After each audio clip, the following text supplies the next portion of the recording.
Hello friends, आज की video में हम बात करेंगे क्लास 10th हिंदी की। चाहे आपके प्री बोर्ड एग्जाम हो, स्कूल टेस्ट हो या फिर फाइनल बोर्ड एग्जाम हो, किस प्रकार से आपके क्वेश्चंस आते हैं, कहां कहां से पेपर में क्वेश्चन सेट किए जाते हैं। और ये जो है एक सैम्पल मॉडल पेपर है, इससे आप समझ सकते हो कि आपके जो है कैसे क्वेश्चंस आने वाले हैं।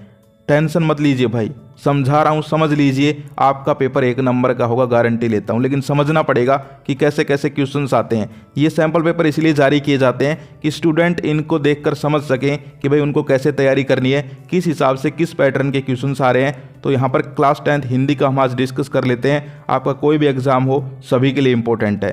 तो देखो यहाँ पर जो है हिंदी का है, आप लोग देख सकते हो। सबसे पहले जो है ऊपर इंपॉर्टेंट इंस्ट्रक्शंस होती हैं। यहाँ पर आप देख सकते हो कि आपको जो है गलतियां नहीं करनी है, हिंदी में सार्थक लिखना है और आपकी लिखाई भी देखी जाती है हिंदी के अंदर, तो इसका ध्यान रखना। अब यहाँ पर हम डिस्कस कर लेते हैं किस पैटर्न के क्वेश्चंस आएंगे। सबसे पहले जो है व्याकरण के क्वेश्चन आप देख सकते हो, बहुविकल्पी। राजपुरुष में समास का भेद बताइए। तो राजपुरुष में कौन सा समास है ये आपको बताना है। तो यहाँ पर हो जाएगा तत्पुरुष समास।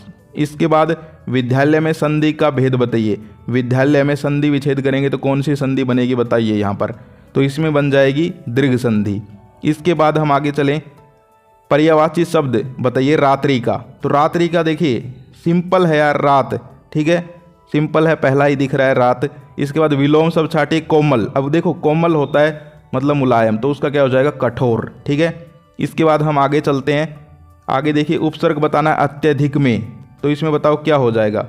अत्यधिक में क्या हो जाएगा, उपसर्ग अति। उपसर्ग क्या होते हैं पहले वाले, प्रत्यय क्या होते हैं पीछे वाले। सामाजिक में प्रत्यय बताना है तो वो हो जाएगा इक, समझ गए, थर्ड वाला। इसके बाद हम आगे चलें, मुहावरे का अर्थ बताइए कलम तोड़ना। कलम तोड़ना मुहावरा मतलब बहुत सुंदर लिखना, कहते हैं ना भाई इसने तो कलम तोड़ के रख दी, यानी कि बहुत सुंदर लिखा है। इसके बाद हम आगे चलते हैं, आगे है क्वेश्चन नंबर 2। अब क्वेश्चन नंबर 2 में देखिए आपके जो यहाँ पर प्री बोर्ड हो चाहे आपके फाइनल बोर्ड एग्जाम हो जो 28 फरवरी को होने वाला है, उसमें भी कैसे कैसे क्वेश्चंस आ सकते हैं अभी आपको पता चल जाएगा। देखो सबसे पहला है उत्प्रेक्षा अलंकार की परिभाषा, 100 उदाहरण लिखिए। अब यहाँ पर उत्प्रेक्षा दे रखा है, पेपर में तुम्हारे हो सकता है अनुप्रास आ जाए, समझ गए, श्लेष आ जाए। तो कहने का मतलब क्या है कि यहाँ पर अलंकार जो है ऐसे एक आएगा, लेकिन इंपॉर्टेंट कौन कौन से, अनुप्रास इंपॉर्टेंट है, श्लेष हो गया, उत्प्रेक्षा हो गया, ये जो है इंपॉर्टेंट अलंकार हैं, इनमें से कोई ना कोई एक आ जाएगा आपकी, हो सकता है यही रिपीट हो जाए, समझ गए। इसके बाद क्वेश्चन नंबर अगला जो है ख पार्टिस का दोहा छंद की परिभाषा उदाहरण सहित लिखिए। यहाँ पर दोहा छंद है, पेपर में हो सकता है चौपाई छंद आ जाए। तो कहने का मतलब क्या होता है, सैम्पल पेपर से यही समझना है कि किस प्रकार के क्वेश्चंस आ रहे हैं। अगला देखो विकारी शब्द किसे कहते हैं, तो आपको विकारी बताना है, पेपर में अविकारी आ सकता है। इसके बाद शब्द और पद में अंतर बताइए। शब्द और पद में अंतर ऐसे ही आ सकता है कि भाई आपको जो सिर्फ पूछ लें कि पद क्या होता है या शब्द क्या होता है। तो ओवरऑल कहने का मतलब क्या है, क्वेश्चन इन्हीं टॉपिक से रहेंगे, सिर्फ जो है थोड़ा सा चेंजमेंट करेंगे, वरना जो है पैटर्न बिल्कुल यही रहेगा। इसके बाद निबंध लिखना आएगा आपका। अब निबंध देखो, विज्ञान वरदान अभिशाप, चंद्रयान, राष्ट्रभाषा हिंदी, व्यायाम का महत्व, स्वच्छ भारत।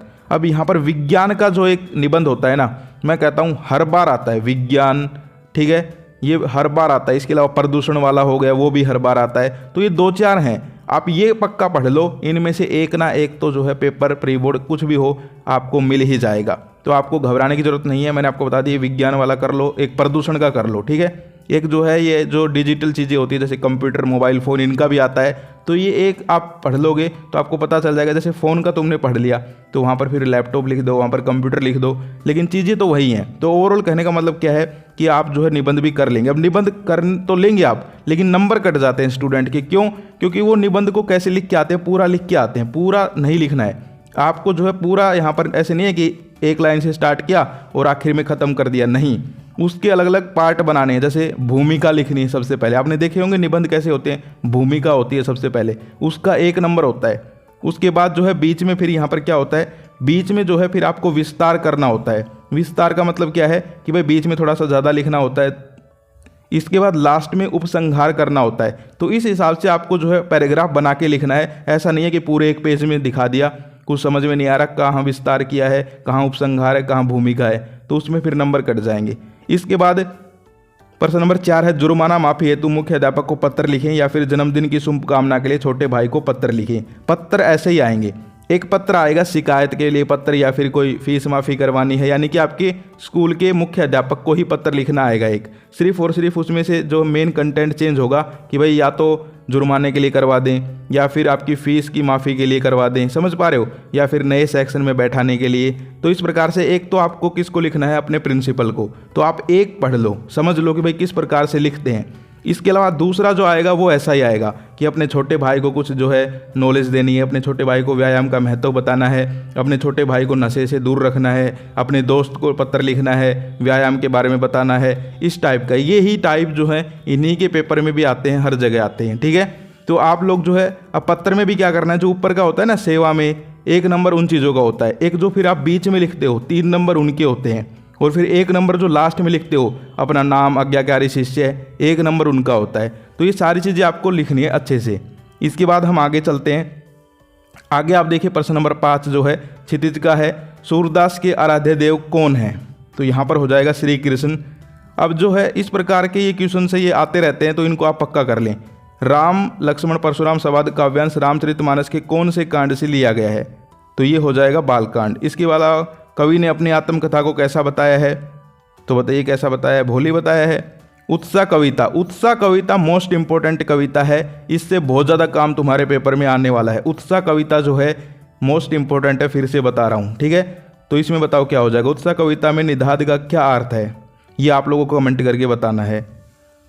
सरगम का क्या अर्थ है, बताइए सरगम का क्या अर्थ है? तो सवर है। इसके अलावा किसके प्राणों का स्पर्श पाकर कठिन पाषाण पिघल गया होगा? मोस्ट इंपॉर्टेंट क्वेश्चन है बच्चे का।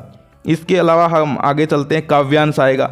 अब काव्यांश में जो है मैंने आपको बता दिया, एक तो उत्साह कविता इंपॉर्टेंट है, ठीक है। इसके अलावा जो है ये यहाँ पर दी गई है, ये भी आप लोग देख सकते हो कौन सी कविता है, सूरदास वाली है, कौन सी है, सूरदास है, यहाँ पर लिखा हुआ दिख गया, ठीक है। तो ऐसे भी आप चेक करोगे तो आपको पता चल जाएगा।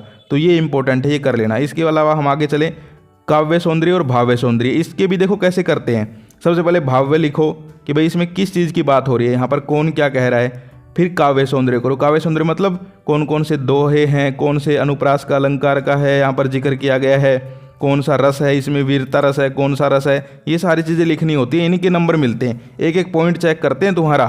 मेरे पास जो है एक आंसर शीट है, मैं तुम्हें दिखाऊंगा एक दिन, हरियाणा बोर्ड की क्लास 10th हिंदी की एक स्टूडेंट की है, ब्रिलियंट स्टूडेंट की डेट वो आंसर शीट तुम कहोगे तो मैं तुम्हें दिखा दूंगा कि वो कैसे लिखते हैं। इसके बाद प्रश्न नंबर 8 है, उत्साह कविता का मूल भाव। देखो ये आ गया, उत्साह कविता मोस्ट इंपॉर्टेंट है, इसके बहुत सारे क्वेश्चंस आपको देखने को मिलेंगे, तो ये पक्का कर लो उत्साह कविता तो, ठीक है। इसके बाद उद्धव का संदेश के बारे में क्वेश्चन है, ये देख सकते हो। इसके अलावा हम आगे चलें, प्रश्न नंबर 9 जो है वो देख लिया। हवलदार साहब किसकी देशभक्ति के सामने नतमस्तक थे? तो बताइए किसकी देशभक्ति के सामने, कैप्टन वाले की, या पान वाले की, या ड्राइवर की, या मोतीलाल की? तो कैप्टन की। इसके बाद हम आगे चलते हैं, बाल गोविंद भगत की प्रभात फेरियां कब तक चलती थी? तो फागुन तक। आपको ऑप्शन देखने हैं ये। इसके अलावा है, बाल गोविंद भगत किस कद के व्यक्ति थे? तो इसमें हो जाएगा मंझोले कद के, ठीक है। इसके अलावा हम आगे चलें, मन्नू भंडारी का परिवार अजमेर के कौन से मोहल्ले में रहता था? तो ये देखो अजमेर के कौन से मोहल्ले में। अब आ जाए सीधा ही कि मन्नू भंडारी का परिवार कहाँ रहता था, और नीचे ऑप्शन आ जाए अजमेर, दिल्ली, कोलकाता, हरियाणा, तो फिर अजमेर हो जाएगा, समझ गए। तो ऑप्शन देखने हैं। तो यहाँ पर देखिए अजमेर के कौन से मोहल्ले में रहता था? तो ब्रह्मपुरी मोहल्ले में, ठीक है। इसके बाद नरकट नामक घास डुमरा गांव के किस नदी के पास पाई जाती है? तो सोन नदी। संसार में मजदूरों को सुखी देखने का सपना किसने देखा था? ये आप लोग कमेंट करके बताएंगे। इसके अलावा गद्यांश आएगा एक, तो गद्यांश तो आप कीजिए आएंगे, टेंशन लेने की जरूरत नहीं है।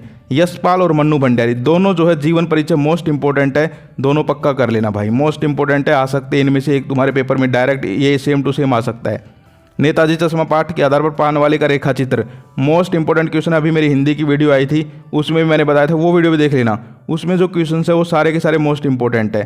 तो ये सारा का सारा जो है मोस्ट इंपॉर्टेंट है, जितने भी ये क्वेश्चंस हैं इनको पक्का कर लो, सेम टू सेम इनमें से भी क्वेश्चंस मैं रिपीट होते हुए तुम्हें दिखाऊंगा, 100% होंगे, सारे तो नहीं होंगे लेकिन कुछ क्वेश्चन रिपीट होंगे, तो ऐसा ना हो कोई यही छोड़ जाए, ये सारे के सारे कर लो। माता का आंचल पाठ का मूल भाव हमेशा यही आता है इस पाठ में से, ठीक है। मैं क्यों लिखता हूँ शीर्षक पाठ का उद्देश्य बताओ, यही क्वेश्चन आता है यहीं से।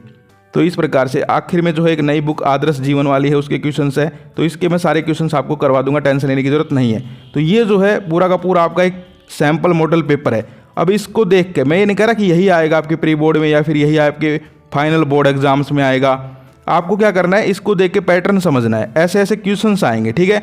यानी कि ये आप देख जाएंगे तो आपको फिर दिक्कत नहीं आएगी, आपको लगेगा कि हाँ, जब आपके सामने पेपर आएगा तो लगेगा कि हाँ यार देखा हुआ पेपर है।